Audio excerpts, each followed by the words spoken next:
Listeners, I have some heavy news. I got a call from John last night. He's thinking that the fight we had a chance to hear in episode 4 must have hit Lovelace pretty hard. Rob got into some trouble afterwards, trouble that left him dead. I'm Anna Howe, and this is Undiscovered.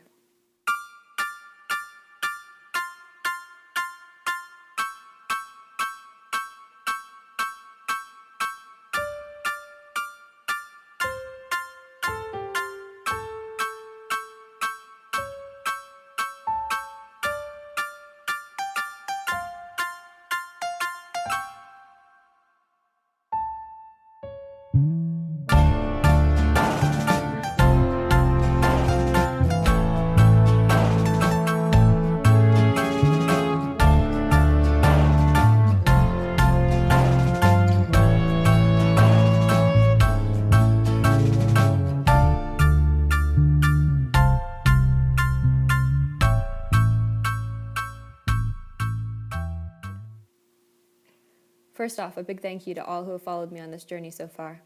As you'll find out in a moment, my investigation into my dear friend Clara Lee's death is coming to a close. I invited John to give us the details of Lovelace's death. Hey, John. Are you doing okay? Yeah, I guess. I don't know. Everything's been kind of crazy. John, what happened that night? Were you there? No, I hadn't really heard from Rob in a few days. I figured I shook him up after our fight, but that he'd eventually be okay. I texted him earlier that day, warning him not to get shit-faced and end up doing something stupid, Stuff he usually pulls when he's mad. But he did. Went to some shitty bar outside the city. Police report said he got into a fight with this guy at the bar. Rob and I actually knew him from undergrad. Used to call him Morton. He's dating this Korean chick now. Cute girl, real sweet. And then? Well, after everything, I got a chance to see Morton at the hospital and ask him what happened. He said he didn't even notice Rob at the bar until he caught him cornering his girl, running his fingers in her hair. He went over and tried to straighten things out with Rob, but Rob was a mess. At that point, he could barely stand up on his own. He called Morton every nasty thing he could before he took a punch. They took things outside, tried to fight fair, until Rob pulled a knife. They both got pretty messed up after that. Morton said Rob kept insisting that he wasn't hurt, that he could still put up a fight, although Rob was so drunk, I don't know if he ever really stood a chance. He got the worst of it the whole time.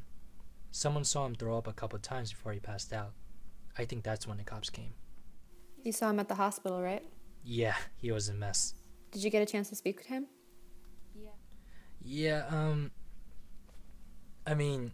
he was already pretty out of it at that point. When I first saw him, he wouldn't even look at me. He kept saying, "Isn't she beautiful? Isn't she just fucking beautiful?" I didn't know what to say. After a while, he looked at me with that fucking cocky smile and said, "Guess I got what I deserved. Karma's a bitch, huh, Johnny?" Before drifting off again. The doctors kicked me out after that. I'm sorry, John. Yeah, me too. Hey, listen, Anna. Rob's family lives on the other side of the country, so they gave me everything he had on his person at the time of his death. There's something you should see. This was tucked inside his jacket. What is it? You'll see. I probably should go. Listeners, it was a suicide note. But not from Lovelace. From Clara Lee, my one best friend in the world. Here's what was written. To whom it may concern. By the time someone finds this, I'll be far, far away. In a better, happier place, hopefully. To my family, Anna, my classmates and friends, I am so sorry. But I truly believe this is what's best. For me, and for everyone I've hurt so badly in the last few months. In the envelope, Clara included a few short notes she'd written for her family, but I'd like to share the portion she's addressed to me. Anna, I'm sorry we haven't been that close lately. You've always been my best friend, my partner in crime. I don't even know how everything happened so quickly. It seems only yesterday I was waving goodbye to my mom and setting off for the big city. I was so eager to make my own way in life. And Rob, he was so charming. You have to understand. An apartment to call my own, a cute guy showing me the ropes to the city. I didn't even have time to think about it. I just knew I needed to get out and do what I wanted. I should have listened to you about his creepy vibes.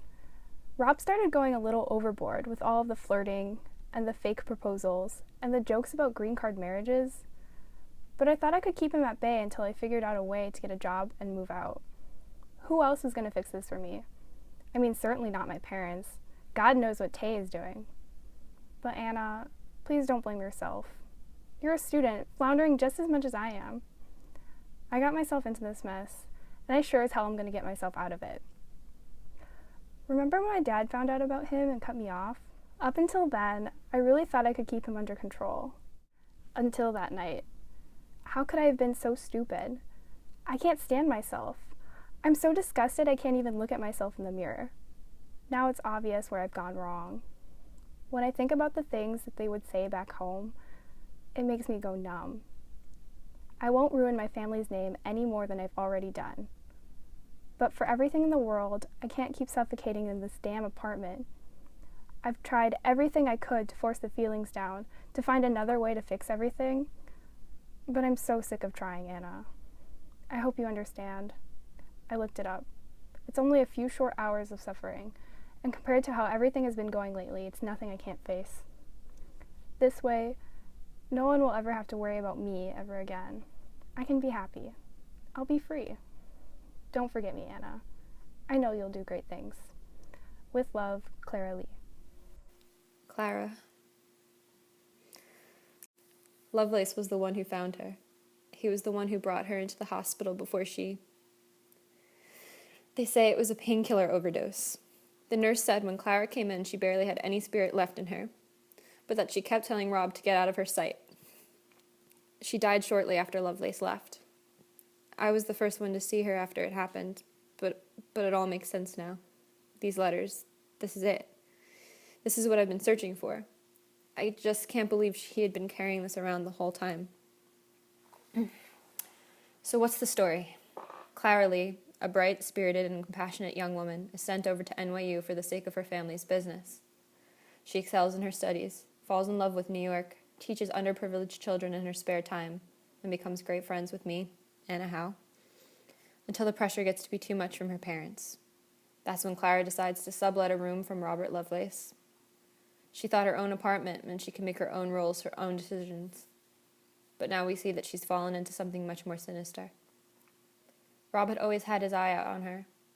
He comes on strong. But then her parents find out and cut her off completely.